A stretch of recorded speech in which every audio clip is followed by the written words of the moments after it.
Olá, essa é a apresentação da disciplina de imersão profissional. Eu sou Henrique Evangelista, sou aluno do curso de Jogos Digitais e essa disciplina nos convidou a pensar um pouquinho, né, de qual é a aplicação profissional. A gente fez realmente uma imersão profissional para entender como a inteligência artificial está sendo aplicada e como ela pode ser aplicada dentro da nossa área de games digitais, né, de jogos digitais, né, como a gente pode aplicar isso. Então, a gente vai discutir um pouquinho sobre isso nessa apresentação. Vamos começar falando de como eu escolhi o objeto, a notícia ou case. Eu escolhi muito, fui pensar no meio que eu queria, eu falei assim, eu quero ver como a academia está vendo esse tema e como eu faço iniciação científica, eu tenho pesquisado algumas coisas dentro da área de games, eu falei, pode ser uma boa oportunidade. E aí, eu comecei a pesquisar e aí eu encontrei esse artigo, Inteligência Artificial nos Games, que é de autoria do Daniel Trevisan e do Alexandre Braga. E qual foi a razão para a escolha? Primeiro, é que esse artigo ele é uma contribuição para a revista de tecnologias cognitivas da PUC São Paulo. Então, além de todo o reconhecimento da PUC em si, da instituição PUC, a PUC possui um programa de pós-graduação, um mestrado em jogos digitais, em que existem pesquisas, tanto na parte de game design quanto na parte de programação de games. Então, é, é mais um motivo para a gente identificar que é uma universidade, que é uma instituição que está preocupada aí com pesquisas dentro da nossa área, né? E não só trabalhando com a parte de mercado de trabalho, né? Então, eu achei isso bem interessante.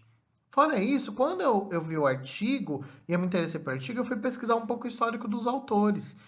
Tanto o Daniel quanto o Alexandre, eles aí têm pesquisas sobre inteligência artificial e relacionando isso a jogos digitais desde 2020. Então aí já são 3 anos e pouco, né? Quase 4 anos, pesquisando sobre isso. O artigo que eu escolhi é de 2022, mas você encontra publicações dos autores desde 2020. Né? E se a gente for pegar uma timeline, inteligência artificial tem sido um tema que a gente tem falado muito nos últimos 2 anos. Então, ver que são pesquisadores que já estão há um tempo considerável interagindo com a temática, produzindo academicamente, me fez me interessar muito. Então, além disso, eles têm pesquisa, eles não têm só essa pesquisa sobre inteligência artificial, mas há muito tempo eles pesquisam também sobre questão de comportamento de NPC e automação de diálogos, né? Então, já tem sido algo e é também algo que eu me interesso dentro da área de games, essa questão de trabalhar com algo mais autônomo, trabalhar com algo mais ali aberto. Pensando agora em quais estratégias, então assim, eu escolhi o artigo, como eu escolhi continuar e explorar mais esse artigo? Então a primeira questão que eu fui foi fazer uma revisão bibliográfica. Então tá, eu já tinha feito uma revisão bibliográfica para escolher o artigo. Agora eu faço uma revisão bibliográfica para ampliar esse meu repertório. Então, fui pesquisar em outras bases, olhei algumas coisas. Então, inclusive, eu faço aí bases de dados também de anais de congresso, também de outras bases de dados, como Web of Science. E uma das bases que eu usei bastante foi a SP Games, porque todo ano, geralmente, as pessoas da nossa área se preparam para mandar artigos para a SB Games. Eu já enviei artigos, já participei da SB Games em algumas oportunidades. Então é um evento que é muito esperado e sempre tem artigos muito relevantes sobre as áreas de games. Além disso, depois dessa exploração, eu fui explorar as referências que foram utilizadas dentro do próprio artigo. Para quê? Para eu entender quais as bases, quais as fundamentações, qual a base das pesquisas dos autores. E também eu aproveitei como uma pesquisa empírica que eu fiz, participar nesse meio tempo da disciplina, eu acabei participando da CBTD, Conferência Brasileira de Treinamento e Desenvolvimento. E nela eu comecei a buscar soluções educacionais que tivessem relacionado a essa questão de games, a essa questão também de inteligência artificial. Então foi uma pesquisa bem interessante porque eu comecei a ver o que o mercado já está aplicando em contextos, por exemplo, educacionais. E aí, ampliando um pouco essa discussão, lendo o artigo, é, uma coisa que o artigo deixa muito claro e que aí começou a me dar uns insights, e é muito nisso que eu quero trabalhar nessa imersão, é o impacto que essa IA, né, que as IAs estão começando a ter dentro dos games. Então o autor comenta três questões, né, principais. Lógico, ele comenta outras coisas, tem outras bases teóricas ali.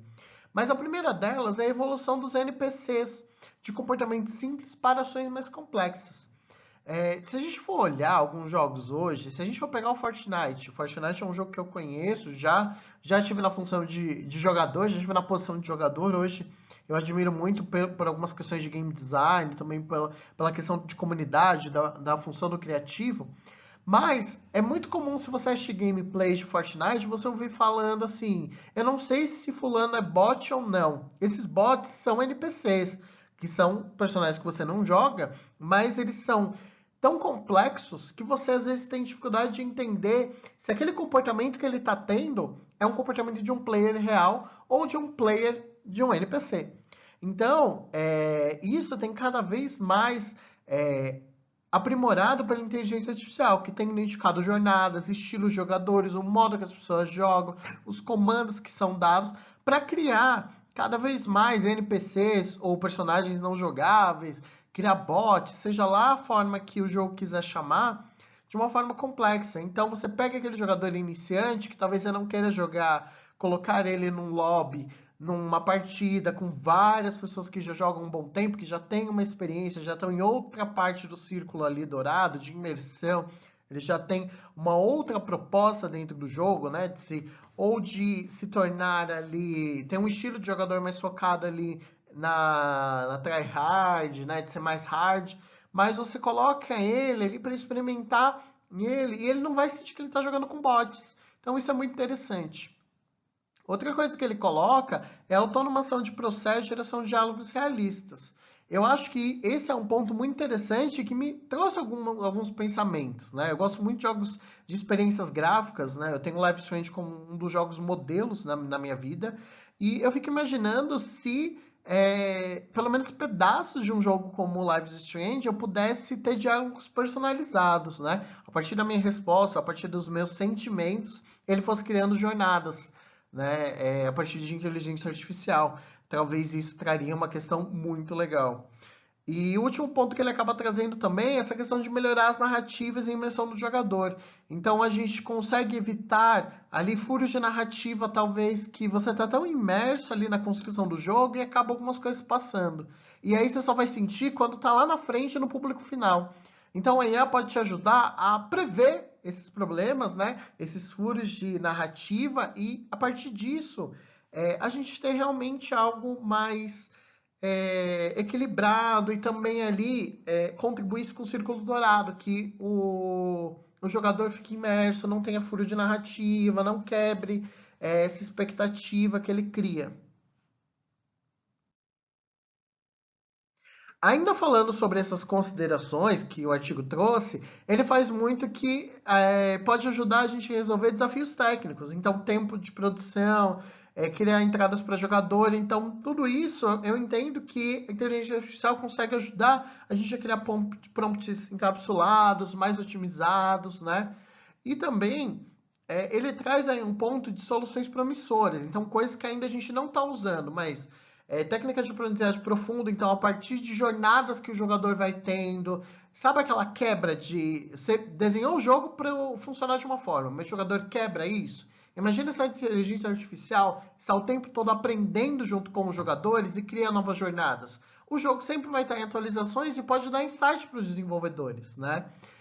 Outra coisa é a questão da computação afetiva. Como a gente consegue aí com a inteligência artificial simular essa questão da afetividade, como a gente pode trabalhar essa questão. Eu acho que isso influencia diretamente com a questão da imersão, quando a gente fala que imersão é o que nos prende, o que nos provoca ali. A Jennifer Murray traz muito essa questão quando ela fala de de experiência no cyberespaço. Eu só não vou lembrar agora exatamente o ponto, mas que ela traz ali que a imersão ela é um elemento básico de uma experiência gráfica, né? De uma experiência de game, né? Então, ela não sai esse cara ali. Então, se a gente começa a trabalhar com essa computação afetiva, a gente consegue manter o jogador cada vez mais profundo ali no círculo dourado. E uma coisa que ele comenta que eu acho interessante é a questão de reconhecimento e expressões humanas. Então, imagina se o jogo consegue identificar com IA as minhas reações e o que eu estou sentindo, né? Dentro do jogo e me fornecer ali feedbacks ou me fornecer jornadas diferenciadas. Se, por exemplo, eu fiquei em dúvida, né, num puzzle, ele pode me dar uma dica, né? Se eu estou ali mostrando que eu estou engajado naquilo, ele aumenta um pouco a dificuldade. Se eu estou assim, ai, nossa, uma cara de tipo, não está muito animado, ele me dá alguns desafios. Eu acho que isso pode trazer um novo pensamento ali de jornadas. Então, como resumo aí do que eu botei no meu resumo expandido, eu acho que primeiro a IA vem com um papel revolucionário. Não só por conta dela, mas ela pode ajudar a gente dos jogos digitais a criar novas dimensões para narrativas e interatividades, novas formas de se jogar, novas formas de se construir, novas formas de identificar. Mas uma coisa que eu senti é a necessidade de colaboração entre a academia e a área de entretenimento. Então, é preciso que ao mesmo tempo que a gente engaje em novas ferramentas, que a gente também tenha ali o lado acadêmico do lado para sistematizar, para dar visibilidade, para dar intencionalidade, para deixar isso registrado. Porque a indústria, infelizmente, só vai fazer aquilo que ela entender que vai dar lucro, que vai engajar. Mas eu acho que se a academia tiver um apoio ali, a academia estiver ali próxima, a gente pode começar a sistematizar novas experiências de game, entender como pode evoluir, criar frameworks, e aí, a partir disso, dar insights para que outros desenvolvedores, né, e que projetos não morram na mão de indústrias. Eu acho que isso é muito importante. E a academia tem esse poder de tudo bem, não vai continuar desenvolvendo tal tecnologia, mas se a gente tem um acompanhamento acadêmico, esse acompanhamento acadêmico vai vir com um olhar muito de dar visibilidade. Então, que tipo de ferramenta é essa? Quais são os pontos? Qual o framework? Como eu posso desenvolver? E a partir disso, dá a possibilidade de ampliar o conhecimento e ampliar cada vez mais essa questão. Então, por fim, eu acho que esse artigo, essa disciplina, tudo isso que foi debatido, trouxe muito essa questão de superar os desafios técnicos. Eu acho que a IA pode nos ajudar a superar todas as dificuldades que a gente pode ter com programação, furos de programação, agilizar a produção, que às vezes jogos demoram anos para ser produzidos. Eu acho que aí a evolução também da computação afetiva vai ser uma questão muito importante para a gente debater. A parceria entre academia e desenvolvedores para aumentar o potencial da IA é inevitável, vai ter que acontecer, senão vai morrer muita coisa sem ter esse olhar. Apesar de tudo que tem, a IA é um catalisador de inovação, ela não substitui a criatividade, mas ela é inovadora, ela traz novas possibilidades, ela faz a gente pensar às vezes fora do nosso contexto. E aí é o que identifiquei pelo artigo e também pelas pesquisas que eu fui fazendo. Esse crescimento da IA vai em breve trazer novas experiências de gameplay e cada vez mais imersivas. Eu acho que esse é o ponto mais importante. Então, eu quero muito agradecer, professor, por você ter assistido essa apresentação. Eu espero que o senhor possa ter gostado. Eu espero que semana que vem a gente possa debater mais sobre essa questão de inteligência artificial, de imersão realmente na nossa área, como isso pode aprimorar. Um abraço e muito obrigado.